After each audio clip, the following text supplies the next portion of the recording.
Hello everyone, welcome to my channel. तो भाई अब हम बात करते हैं हमारे diagnostic value of placental hormones की। तो इसमें हमने डायग्नोस्टिक वॉल्यूम देखनी है हमारे पैलेस्टाइन जो हमारी जो प्लेसेंटा है उसके हार्मोन्स के अंदर देखेंगे हम कि कौन कौन से हार्मोन हमारे चेंज होते हैं। तो इसमें डायग्नोस्टिक जो हम देखेंगे तो डायग्नोसिस है इसमें प्रेगनेंसी के। तो प्रेगनेंसी के डायग्नोसिस में देखेंगे कि प्रेजेंस है हमारा एचसीजी। एचसीजी हमारा हार्मोन्स का नाम है, जैसे कि हम बोल सकते हैं ह्यूमन कॉरोनिक गोनाडोट्रोपिन, ये हमारा हार्मोन्स का नाम है। In the plasma can be the detect by of the radio immuno and the urine either by the biological of the immunological test. तो इसमें हम देखते हैं कि जो हमारा प्लाज्मा होता है, प्लाज्मा के अंदर हम एचसीजी देखेंगे तो वो हमारा रेडियो इम्यूनो इम्यूनोसिस के द्वारा हम देखेंगे, यानी कि जो हमारे रक्षात्मक जो चीजें होती हैं, इम्यूनिटी से रिलेटेड जो चीजें होती हैं उनके द्वारा प्लाज्मा में एचसीजी देखा जाता है। और अगर यूरिन के अंदर अगर हम देखते हैं तो वो देखा जाता है हमारा बायोलॉजिकल और इम्यूनोलॉजिकल टेस्ट के द्वारा।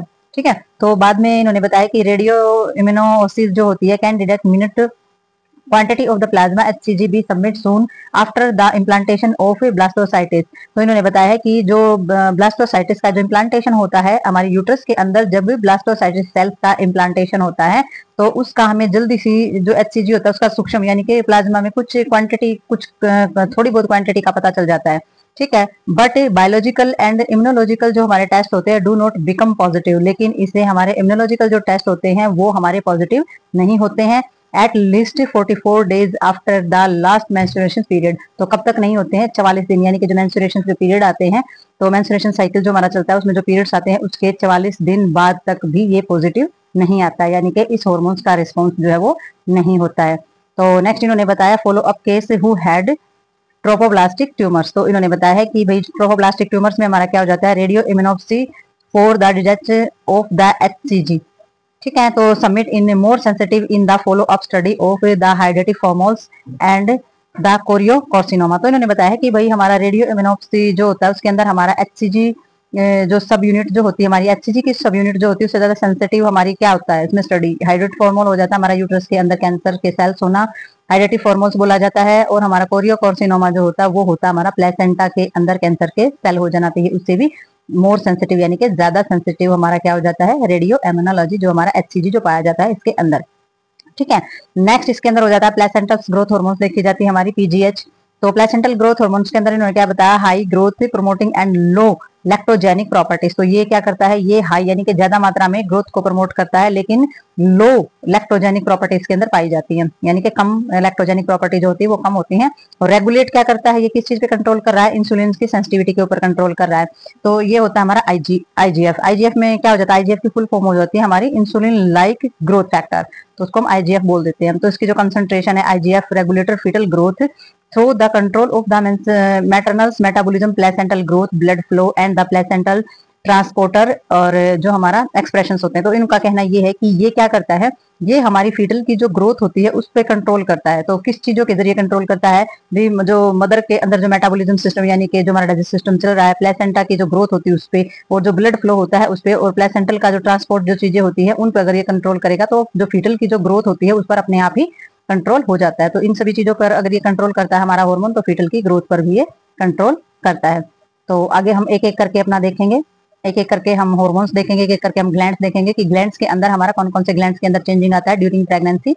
तो भाई ये आ जाता है हमारा नेक्स्ट पैराग्राफ, और नेक्स्ट पैराग्राफ के अंदर आ जाता है change in endocrine glands during pregnancy. तो इसमें बताया गया है कि हमारे कौन कौन से ग्लैंड्स होते हैं जो ड्यूरिंग प्रेगनेंसी चेंज होते हैं और बेसिक पर्पज क्या उनका होता है।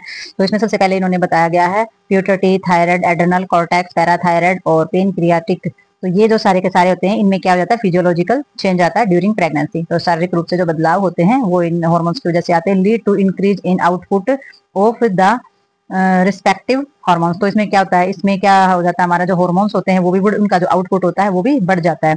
ठीक है, तो जब फिजियोलॉजिकल इनके अंदर चेंज आएगा तो फिर लीड क्या होगा, जो इंक्रीज हो जाएगा, जो आउटपुट है हमारा हार्मोन्स का वो भी हमारा इंक्रीज होता चला जाएगा, यानी कि आउटपुट है जो हार्मोन्स का वो हमारा बढ़ जाएगा।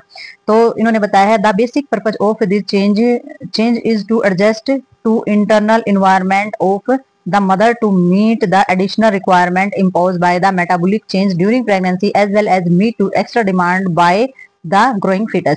तो इनका कहने का मतलब है कि जो बेसिक जो पर्पज होता है हमारा चेंज का, यानी कि जो भी हमारा हार्मोनल जो चेंज होता है तो उसका बेसिक पर्पज क्या होता है, एडजस्ट द इंटरनल एनवायरनमेंट। तो जो अंदर का जो इन्वायरमेंट होता है यूट्रस का उसमें एडजस्टमेंट करना होता है और mother meet to additional requirement, और मदर की जो एडिशनल यानी कि और भी ज्यादा जो रिक्वायरमेंट होती है, जो भी जरूरत होती है, जैसे कि न्यूट्रिशन की है या फिर किसी भी चीज को लेकर के जो जरूरतें होती हैं, इम्पोज मेटाबॉलिक चेंज को लेकर के, यानी कि जो उस सारा का सारा जो पाचन क्रिया का जो चेंज होता है वो, और ड्यूरिंग प्रेगनेंसी, तो ये सारी की सारी जो रिक्वायरमेंट होती हैं वो कंप्लीट होती है, as well as meet the extra demand by the growing foetus, और जो विकसित जो विकास कर रहा हुआ ग्रो करता हुआ जो हमारा फीटस होता है, जो भ्रूण होता है, उसकी जो एक्स्ट्रा डिमांड होती है वो सारी की सारी कंप्लीट की जाती है। तो ये जो चेंजेस होते हैं ये बहुत अच्छे के लिए होते हैं, और ये मदर और फीटस के डेवलपमेंट और ग्रोथ के लिए बहुत अच्छे होते हैं। तो ये चेंजेस जो है वो बहुत ज्यादा इंपॉर्टेंट भी होते हैं और बहुत ज्यादा जरूरी भी होते हैं।